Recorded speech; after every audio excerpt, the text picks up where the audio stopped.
Police ने माना कि पुलिस की गोली से ही मौत हुई थी। जी।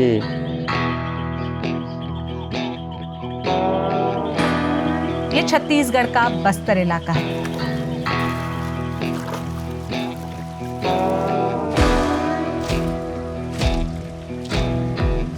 जो देश के सबसे बड़े इंटरनल थ्रेट नक्सलवाद का गढ़ माना जाता है।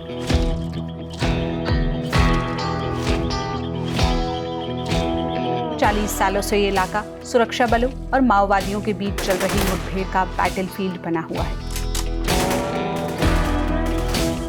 लेकिन इस सब के अलावा केंद्र में एक तीसरा पक्ष भी है, जिसकी चर्चा न सुर्खियों में होती है, न ही उसकी आवाज देश के बाकी हिस्सों तक पहुंच पाती है। ये पक्ष है आदिवासियों का, जो इस जंगल, जमीन और जल को सदियों से बरतते आए हैं। नक्सलग्रस्त से नक्सल मुक्त होने के दावे के बीच यहाँ के मूल निवासियों का क्या हाल है? इस इलाके की असल तस्वीर कैसी है? आइए जरा बस्तर वालों की ही नजर से इसे समझने की कोशिश करते हैं।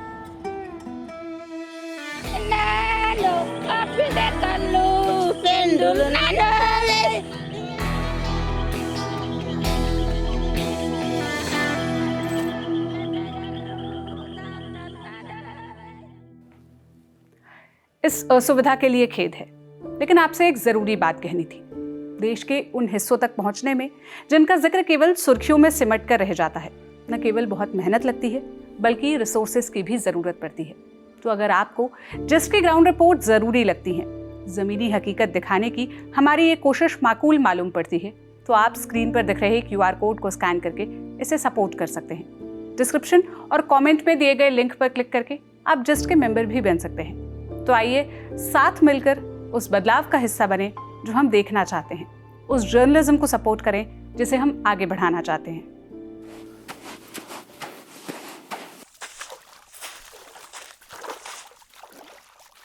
इस वक्त मैं छत्तीसगढ़ के बस्तर से गुजरने वाली इंद्रावती नदी पर मौजूद हूँ। इसे यहाँ की LOC भी कहा जाता है।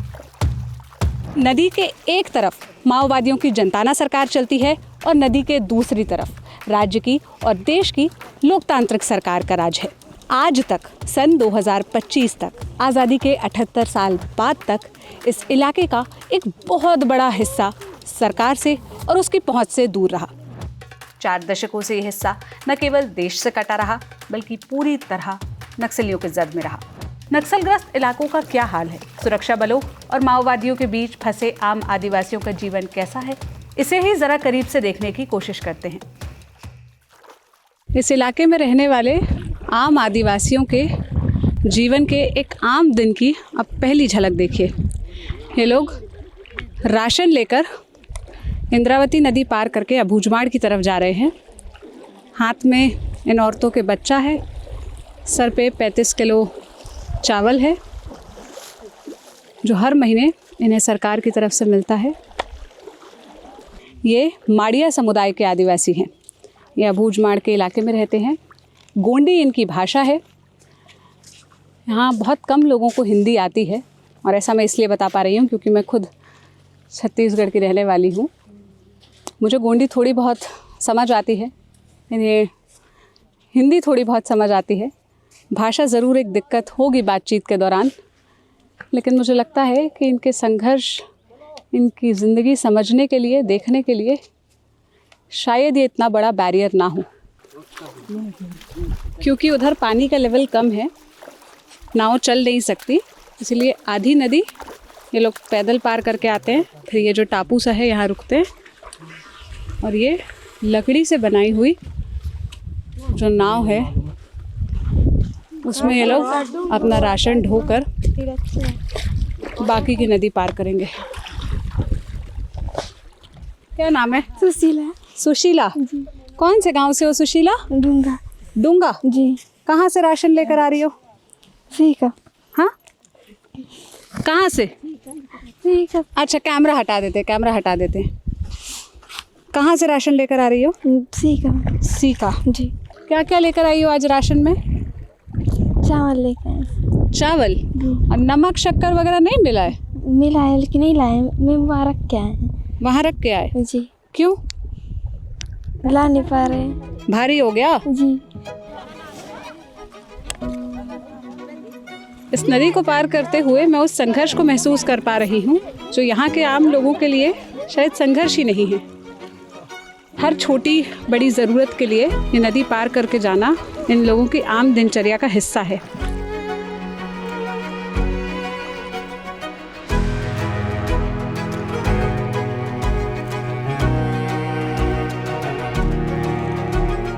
जिस नाव में हम इस नदी को पार कर रहे हैं, स्थानीय भाषा में इसे डूंगी कहते हैं।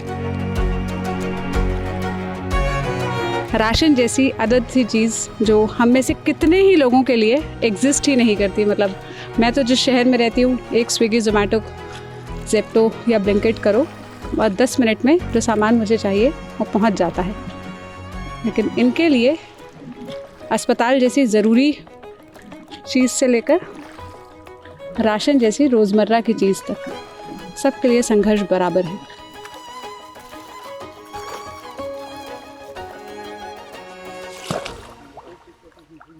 और कौन सी दुनिया है नदी के उस पार, ये भी सभी को जान लेना जरूरी है। कल के जब यहाँ सरकार के दावे के मुताबिक अगर सब चीज़ ठीक ठाक रहा और चीज़ें बदल गई तो किसी को पता ही नहीं होगा कि कितनी लंबी चौड़ी पीढ़ी ने कितना बड़ा अंधेरा देखा।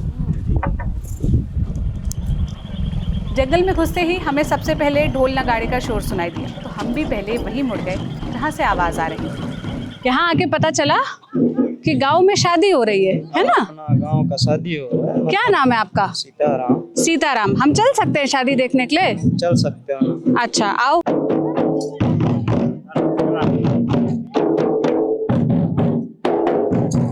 गांव वालों ने पहले हमें दूल्हा दुल्हन से मिलवाया। पता चला कि लड़के के माँ और पिता नक्सलियों को मदद करने के आरोप में जेल में बंद हैं। इसलिए आसपास के गांव के हर घर से लोग 2 बोतल महुए की शराब, चावल और ढोल लेकर शादी करवाने पहुंचे हैं। इसमें पैसा रखूं? अच्छा, ये बधाई होती है? अच्छा। हाथ पकड़कर ये मुझे भी नचाने ले आए, मानो कुछ देर के लिए ये अपने से जुड़वाना चाह रहे हों। कदम से कदम मिलाने की कोशिश के बीच मैं इनकी सादगी पर भी गौर करने लगी। बिल्कुल सादे कपड़े, दिखावे और ढकोसले से दूर, दिल से एक दूसरे की खुशी में शरीक होना और घंटों तक तपती धूप में जुड़कर नाचना। ऐसी अनोखी शादी मैंने पहली बार देखी थी। शादी में ऐसा नहीं, सिंह के साथ ढोल के साथ नाचने का नियम है मेरा, पहले का है, ये आजकल का नहीं। अच्छा, राजा सही का है। हाँ। अच्छा, बहुत पहले से? हाँ, बहुत पहले से पूरे समाज के लोग शादी होने पे ऐसे ही नाचते? ऐसे ही नाचते हमारा। अच्छा। आदिवासी का नियम है। अच्छा, ये सिंह किस चीज का सिंह बना है? ये बहुत पहले का घोर सिंह का। ये मिलने से भी बहुत मुश्किल से मिलता है। अच्छा। आगे हो तो बंधक रहते हो। हाँ। हाँ। कोई बंधक में मारने के तो वो पैसा पकड़ के बेच दिए। बेच दिए? हाँ, बेच दिए। कोई नाचने वाला फिर खरीद के लाया। अच्छा। बंदूक में मारा है इसको। अच्छा। अभी तो ये माहौल से जंगल घुस नहीं सकते, इसलिए हम जंगल में नहीं जाते। अच्छा। अभी भी जंगल में घुसने भी मिलते हैं। हाँ। लेकिन घुस नहीं सकते। जंगल पर किसका कितना हक होना चाहिए? जंगल को ज्यादा डर उसे बरत कर अपनी परंपरा जिंदा रखने वाले आदिवासियों से है कि जंगल काटकर कोयला और खनिज निकालने वाले उद्योगपतियों और सरकारों से? इस पर बहस जारी है और यही सवाल आपके और अपने दिमाग के लिए मैं लेकर आगे बढ़ चली। अबूझमाड़ के एक हिस्से में खुशी की जितनी गूंज थी, उतना ही मातम का शोर दूसरे हिस्से में पसरा था। हम अब बोरदा गांव पहुंचे थे, वो कहानी सुनने जहां एक घर माओवादियों और सरकार के हथियारों के बीच पिसा जा रहा है। इस घर के एक लड़के की मौत पुलिस की गोली से हुई और दूसरे लड़के की मौत नक्सलियों के गोली से। दीदी अंदर से अपने बेटे की तस्वीर निकाल कर लाई और तस्वीर देखते ही वो रोने लगी। हिम्मत रखो सोमली दीदी।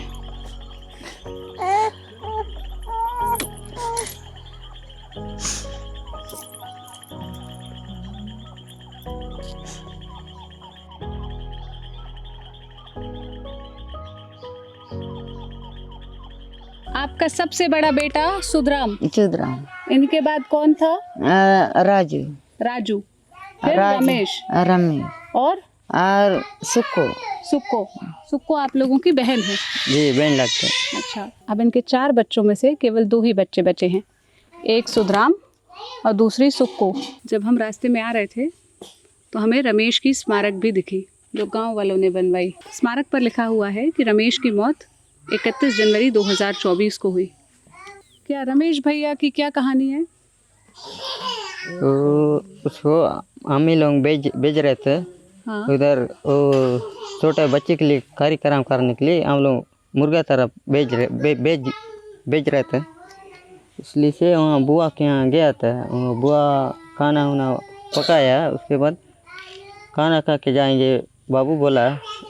उसके बाद वो वहीं तो रुकाया था। फिर पानी ना के खाऊंगा बुआ बोल के उन लोग नदी तरफ जा रहे थे, उधर से मारा है। पुलिस की तरफ से गोली चली? जी जी जी, पुलिस तरफ से गोली मारी।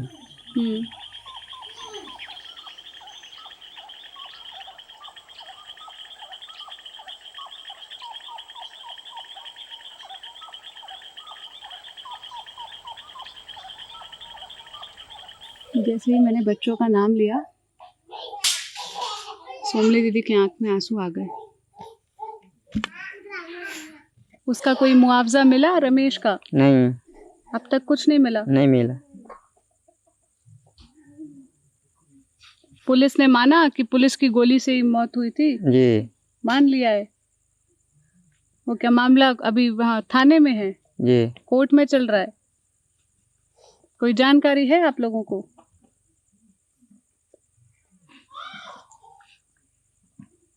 रमेश के बारे में कोई जानकारी है? नहीं है।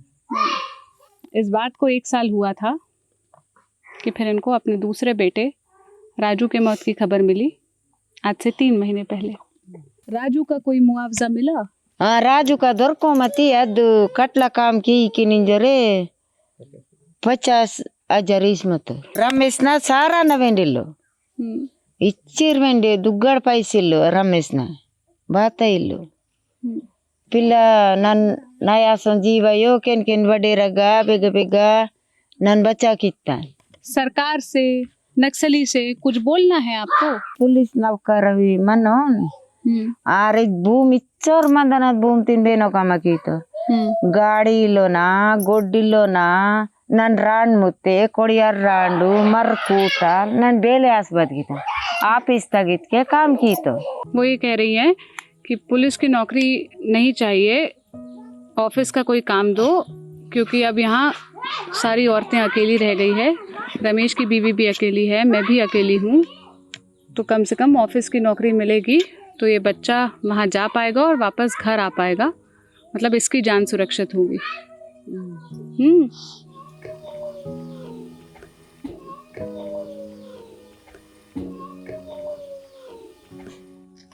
बिजली, पानी, पक्का मकान, ये सब तो बहुत दूर की बातें हैं। ये सब तो इन लोगों के लिए सुख सुविधा की बात है। इनके संघर्ष तो अभी बाकी चीज़ों से बहुत दूर है। जान बच जाए, परिवार का कोई और सदस्य ना ये खोए, ये तो बस इसी की दुआ करते हैं।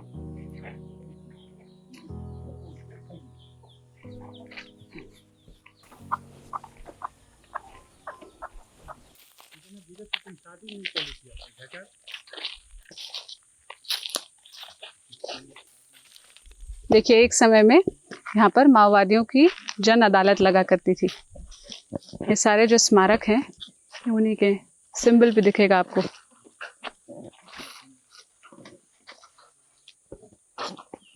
ये है माओवादियों के प्रेजेंस की निशानी।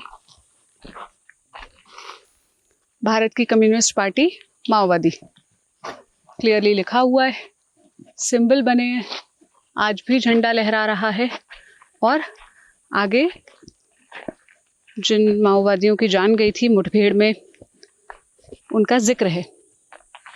बस्तर टॉकीज के सीनियर पत्रकार विकास तिवारी हमें एक कहानी बता रहे थे। मुझे लगा ये कैमरे पर आपको भी बतानी चाहिए, आप तक भी पहुंचनी चाहिए। तस्वीरें कैसे बदल रही हैं लगातार। आज माओवादियों के शीर्ष नेता मारे जा रहे हैं। इस महीने में लगातार उनके महासचिव मारे गए, अभी एक और सेंट्रल कमेटी के सदस्य मारे गए, सुधाकर मारे गए, बसवा राजू मारे गए। और वहीं हम इस वक्त जहाँ खड़े हैं, मुझे बहुत खूब याद है कि बस्तर फाइटर का एक जवान था, शंकर कुड़ियाम। शंकर कुड़ियाम यहाँ अपनी प्रेमिका से मिलने आया था ताकीलोड़ की तरफ में, तब माओवादियों ने उसका अपहरण कर लिया था। और अपहरण करने के बाद उसे लगभग 5-6 दिन या 7 दिन तक अपने साथ ही रखा था। हालांकि इस दौरान माओवादियों ने उसके साथ कोई प्रताड़ना नहीं की, बस वो अपने साथ रखे थे। माओवादियों ने इस पर फिर फैसला लिया कि इसे जो है जन अदालत में लगाया जाएगा, क्योंकि जनता फैसला करेगी कि क्या होना चाहिए इसके साथ में। सामने जो भीड़ बैठी थी उनसे पूछा जा रहा था कि क्या करना चाहिए।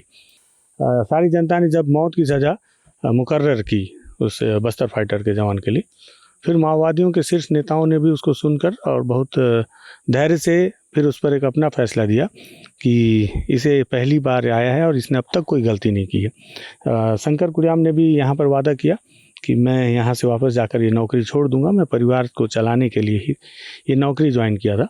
तब जाकर सीनियर माओवादी नेताओं ने उसे हमारे सुपुर्द किया और कहा कि इसे सुरक्षित इनके परिवार तक आप पहुंचा दें। और एक बहुत ख़ास बात ये कि यहाँ पर जो है उस वक्त 3 स्मारक हुआ करते थे। बाद में फिर फोर्स के मूवमेंट यहाँ पर हुआ और उन्होंने उस स्मारक को तोड़ दिया। आज माओवादियों के शीर्ष नेता मारे जा रहे हैं, बता रहे माओवाद बैकफुट पर है, लेकिन 3 स्मारक को तोड़कर ध्वस्त करने के बाद माओवादियों ने वहाँ 4 स्मारक बना दिया है। तो ये स्मारक भी एक मैसेज का है।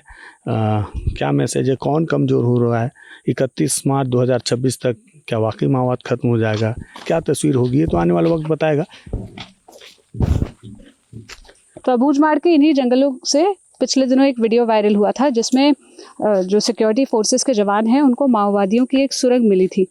ये सुरंग वही सुरंग है। अब हालांकि बारिश के कारण इसमें थोड़ा मिट्टी वगैरह जम गई है और कीचड़ है, तो हम चल नहीं सकते, लेकिन देखिए यहाँ पर ये प्लास्टिक है। इस प्लास्टिक के ज़रिए इसे कवर किया जाता था और फिर उसके ऊपर मिट्टी डाली जाती थी, जैसे वहाँ डली है। अब इस सुरंग की हाइट कितनी है, आप इसका अंदेशा इसी बात से लगाइए कि मैं जब यहाँ उतरी हूँ मेरी हाइट करीब 5-7 है। बावजूद इसके कि यहाँ मिट्टी है और मेरा पैर धंस रहा है, मैं पूरी तरह से इसमें समा गई हूँ। और जब यहाँ झांक के देखूँ तो बिल्कुल जैसा गुफाओं का स्ट्रक्चर आपको दिखता है वैसा स्ट्रक्चर अंदर है। ये तो जंगलों के बीच पाई गई एक सुरंग थी। ऐसी करीब हजारों लाखों सुरंगें हो सकती है जो अब तक अनआइडेंटिफाइड है और जो माओवादी हाइडआउट्स की तरह इस्तेमाल करते हैं। चूँकि इसका वीडियो सिक्योरिटी फोर्सेस ने शेयर किया था, सोशल मीडिया पे वायरल हुआ था, तो ये जगह फिर भी आइडेंटिफाइड है। ऐसी कितनी ही अनआइडेंटिफाइड सुरंगें अब भी मौजूद होंगी जो ना सिक्योरिटी फोर्सेस को मिली है, ना वो पत्रकारों को पता है, और वो माओवादी संगठन के लोग हाइडआउट्स की तरह इस्तेमाल कर रहे हैं।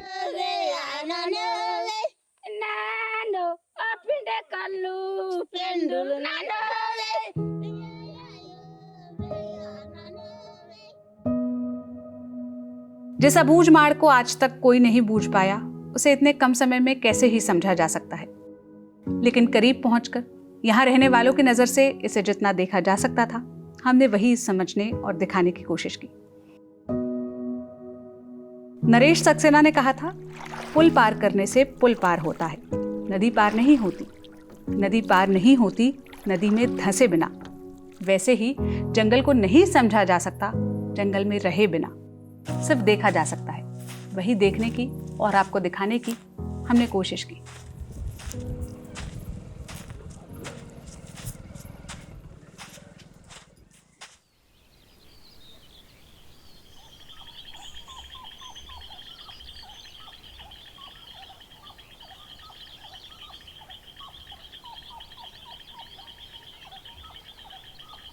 नक्सलग्रस्त इलाकों के गांव का हाल कैसा होता है, यही ज़रा करीब से देखने के लिए हम पूवर्ती गांव पहुंचे हैं। पूवर्ती छत्तीसगढ़ में बीजापुर और सुकमा ज़िले के बिल्कुल बॉर्डर पे लगने वाला गांव है। इस गांव में आने की वजह है माडवी हिडमा, जो नक्सलिज्म के बारे में थोड़ी भी जानकारी रखते हैं। छत्तीसगढ़ में जो नक्सलवाद फैला है, उनको ये पता होगा कि माडवी हिडमा सीपीआई के बड़े या कैडर में कहे बड़े लीडर के तौर पर जाने जाते हैं। तो ये हिडमा के गांव में अब क्या हाल है, इसे ज़रा करीब पहुंचकर और ठहर कर समझने की कोशिश करते हैं। इस गांव तक सरकार पहुंची है या सरकारी स्कीम पहुंची है, इसका एक निशान ये पानी की टंकी है। कब लगी थी भैया ये पानी की टंकी? 3 महीना हो गया मैडम। इसी साल लगी? जी जी, इसी साल हो गया। अच्छा, ये झंडा कौन लगाया है? ये हम लोग लगाए, गांव वाले। गांव वालों ने लगाया है? क्या जानते हैं क्या है इसका मतलब? ये तिरंगी झंडा है मैडम। तिरंगा झंडा है। कहाँ से आया ये झंडा? ये कैंप वाले दिए, एक बार 2-3 बार वहाँ पे एक सभा की है, वहाँ सबको दिए थे झंडा। सीआरपीएफ कैंप वाले? जी जी। तो यहाँ सीआरपीएफ कैंप कब बना? तो 1 साल से आज ज़्यादा हो गया मैडम। अच्छा, जी 2024 में? जी, 2024 से ही। अच्छा, ये पानी की टंकी लगने से कोई सहूलियत आया? ये सब ये इस पारा वालों को सब सहूलियत आ गया मैडम। अच्छा। निकाल रहे थी, खड़ा से रहते, गिरने में पानी गिरते समय वहाँ खड़ा से रहते, नहा लेते हैं? जी। अच्छा, नहाने का सब आराम। हम लोग ना इसको अंग्रेजी में बोलते हैं शावर में नहाना। शावर भी ऐसे ऊपर से पानी गिरता है तो उसमें लोग नहा लेते हैं। शावर में हाँ, और पीते भी इधर का ही पानी है भैया? पीते हैं मैडम। क्या नाम है आपका? माड़ी देवा। अच्छा, तो इधर ही लाके लोग पानी पीने का भी ले जाते हैं, नहाते भी इसी से ही है? जी जी, पीते भी यही पानी है। हाँ, नहाते भी। और इस टंकी के ज़रिए ही अंडरग्राउंड पाइपलाइन कनेक्ट की जाएगी और ये जो नल जल योजना के तहत हर घर के बाहर नल लग गया है उसमें जल आएगा। अभी इसमें पानी नहीं आता है, उसकी निशानी यही है कि सिर्फ खंबा गड़ा है, नल और पाइपलाइन मिसिंग है। इस नल को जल का इंतज़ार है ना? क्या नाम है बाबू आपका? मैम मेरा नाम दिनेश है। दिनेश जी पहले तो इस गांव को हिडमा के गांव के नाम से ही बस जाना जाता था ना? जी जी मैम। अभी भी ऐसे ही जानते हैं क्या? जी अभी बहुत अभी नहीं जानते मैम, क्योंकि खेत बोले तो पुलिस थाना भी आ गया मैम, तो अभी उतना ज़्यादा नहीं जानते मैम। क्या कर रहे हैं दीपक के दीदी लोग? टोरा टोकरे में हम सोरा से तेल निकल के जो भी है सब्जी वब्जी फ्राई करते हैं। ट्राइबल्स का जीवन कैसे फॉरेस्ट रिड्यूस पर डिपेंडेंट होता है, ये उसका एक सबूत है। आप ख़रीदते हैं जो खाना बनाने के लिए तेल का पैकेट, अब इनके पास तो उतने पैसे और संसाधन है नहीं।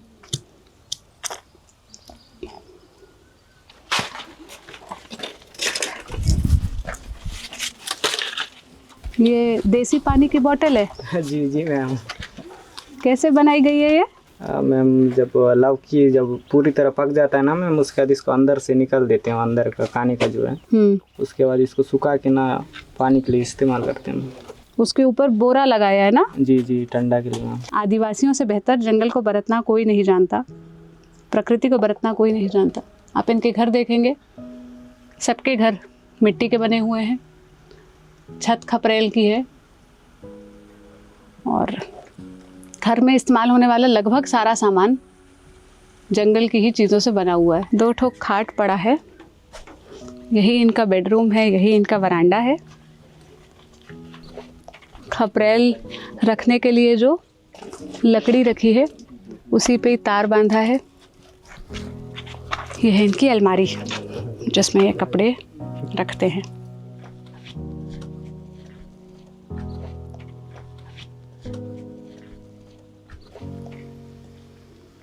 संगठन वाले अभी भी आते हैं क्या गांव? पता नहीं मैम, अभी कैंप में पूरा घुस गया तो लोग का कोई भरोसा नहीं है मैम। अभी आते हैं नहीं आते हम लोग तो बोल नहीं सकते मैम।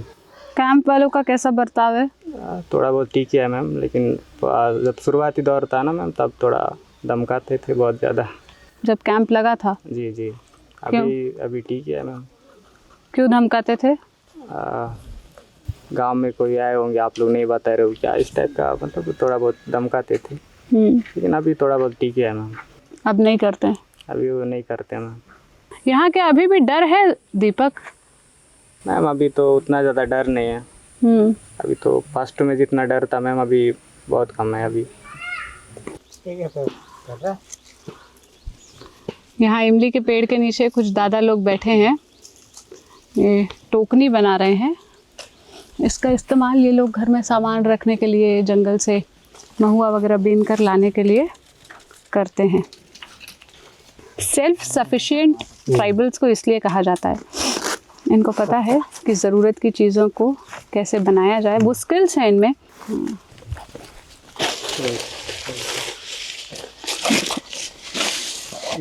वाह वाह, कितना सुंदर है। आदिवासियों का जीवन अपने आप में एक कक्षा है, स्किल्स सीखने के लिए, आर्ट सीखने के लिए, इनका कल्चर समझने के लिए हमें यहाँ आना चाहिए। आदिवासी लेखक और कवयित्री जसिंटा करकेट्टा ने लिखा था कि तुम्हें इंतज़ार है हमारे सभ्य होने का, हमें इंतज़ार है तुम्हारे मनुष्य होने का।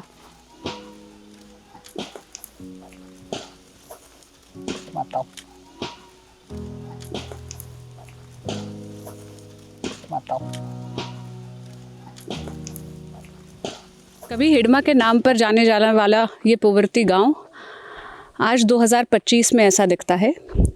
कुछ सरकारी स्कीम, सरकारी योजनाएं यहाँ तक पहुँची है, बहुत कुछ पहुँचनी अभी बाकी है। इधर से निकलकर हम आगे बढ़े कैंप की तरफ, जहाँ पर सीआरपीएफ की 150th बटालियन तैनात है। इसी कैंप की वजह से पुवर्ती गांव को मिला है उनका पहला स्कूल। मैं भी आ जाऊँ बैठने के लिए, बैठ जाऊँ।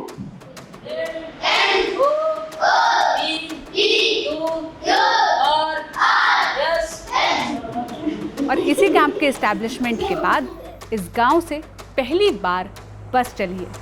आप सोचिए, ये देश का ऐसा इलाका है जहां 78 साल बाद बस सर्विस शुरू हुई है। ज़मीन पर पैर रखने में भी ये डर होता था कि अगले कदम पर कहीं आईडी बम ना हो या प्रेशर बम ना लगा हो। उस ज़मीन पर आज बस चलने लगी है। ये भी बदलाव की एक तस्वीर है। क्या नाम है आपका? मेरा बद्री। बद्री, कहाँ जा रही हो? ये तो मेरा ना भतीजा है, उसका राशन कार्ड लेने जा रहा हूँ। कोंटा तक जी। तो पहले जब यहाँ बस नहीं चलती थी बद्री, तब कोई काम होता था तो कैसे जाते थे? उस समय ऐसी रास्ता नहीं था ना, छोटा छोटा सा पगडंडी रास्ता था। हाँ, तो अभी भी तो रोड पूरी तरह नहीं बनी, लेकिन ये बेहतर है फिर भी पगडंडी वाले रास्ते से। पहले कितना समय लगता था जब कोई काम करवाने के लिए आपको जाना पड़ता था वहाँ तक? वही एक दिन पहले जाना पड़ता था। वही सुबह 6 बजे निकलने से शाम के 7-8 बजे पहुँचते। पूरे 24 घंटे लगते थे जी। आप सोचिए कि इन लोगों के लिए ये बस कितनी बड़ी सहूलियत है। 4 घंटे का रास्ता जो ये बस से अब नापने वाले हैं, इस रास्ते को नापने के लिए ये 24 घंटे लगाते थे। और ये कोई सालों पुरानी बात नहीं बता रही हूँ, आज से केवल 4 महीने पहले, हम 2025 में ये बात कर रहे हैं, साल 2024 तक ये लोग इस रास्ते को नापने के लिए 24 घंटे पैदल चलते थे। ये भी देश है मेरा।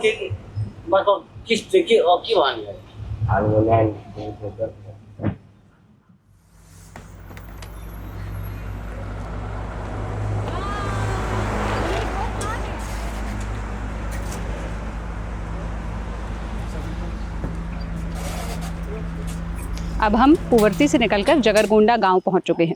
आप मेरे पीछे जो फेंसिंग देख रहे हैं, ये फेंसिंग इस बात का सबूत है कि ये गांव इंडिया का ओनली फेंस्ड विलेज था। अगर आप गूगल करके जगरगोंडा के बारे में पढ़ेंगे तो आपको जानकारी मिलेगी कि साल 2005 में जब छत्तीसगढ़ में सेल्वा जुडूम आया था, उस वक्त पर इन गाँव वालों को प्रोटेक्शन देने के लिए ये पूरी फेंसिंग की गई थी। और पूरा गाँव, ये जो आपको बाड़े नज़र आ रहे हैं ना, ये पूरा गांव इसी फेंसिंग के अंदर था। यहाँ सीआरपीएफ का कैंप भी था। माओवादियों से बचाने के लिए इन गांव वालों को इस तरह की फेंसिंग की गई थी, क्योंकि माओवादी गांव वालों से नाराज़ थे कि ये सरकार की तरफ, प्रशासन की तरफ सेल्वा जुडूम में हैं, उनका समर्थन कर रहे हैं।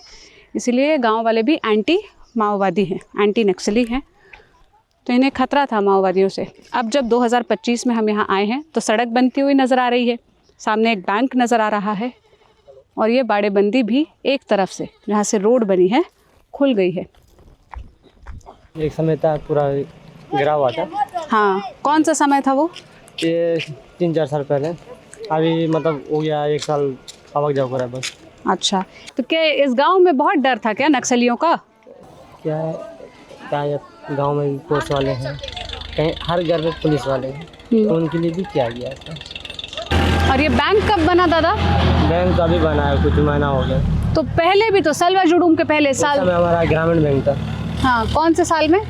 ये 1998 में था ग्रामीण बैंक। उस समय आंदोलन हुआ तो उड़ा दिया गया था उस समय 1998 2000 चलती।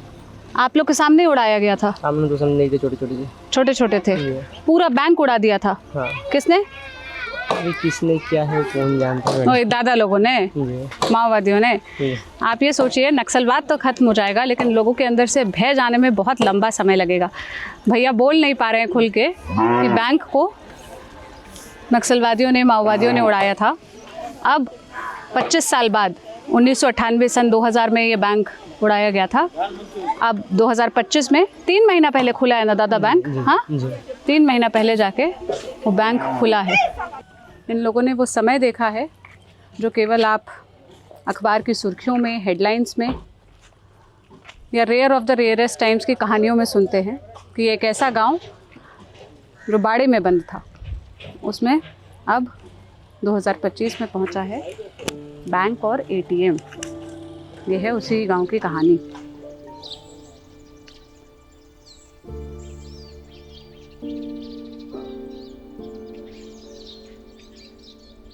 ये तो नक्सलग्रस्त इलाकों का हाल था। इस रिपोर्ट की अगली किश्त पे हम आपको उन इलाकों का हाल दिखाएंगे जो हाल ही में नक्सल मुक्त हुए हैं। सरकार की पहुंच के बाद वहां कैसा विकास हो रहा है, उस असल तस्वीर को आपको दिखाने की कोशिश करेंगे। लेकिन अगर आप इसका अर्ली एक्सेस चाहते हैं, इस वीडियो के BTS और उन हिस्सों को देखना चाहते हैं जो रिपोर्ट का पार्ट नहीं है, तो आप जस्ट के मेंबर बन सकते हैं। आपको इस वीडियो के डिस्क्रिप्शन बॉक्स में और कमेंट बॉक्स में लिंक मिल जाएगा। इससे आपको ये सारी चीज़ें तो मिलेंगी ही, इसके अलावा आप उन डिस्कशन और इवेंट का हिस्सा बन सकते हैं जो केवल मेंबर्स के लिए है। तो जुड़े रहने की उम्मीद के साथ मैं सोनल आपसे विदा लेती हूँ। फिर मिलूंगी वीडियो की अगली किश्त में। तब तक आप ये सुंदर गाने का लुत्फ लीजिए। दिल ये आदिवासी है, जंगलों का वासी है, छोटी सी एक नदी है, बांस एक लाठी है। दिल ये आदिवासी है, जंगलों का वासी है, जंगल अपना यार है, दुनिया साहूकार है। जंगल अपना यार है, दुनिया साहूकार है। यार तेरे कट जाने से छाई उदासी है, दिल ये आदिवासी है। वर्दियों पे खून है, मर गया सुकून है। वर्दियों पे खून है, मर गया सुकून है। और बारूदों के रास्ते पर सांसें आती जाती हैं।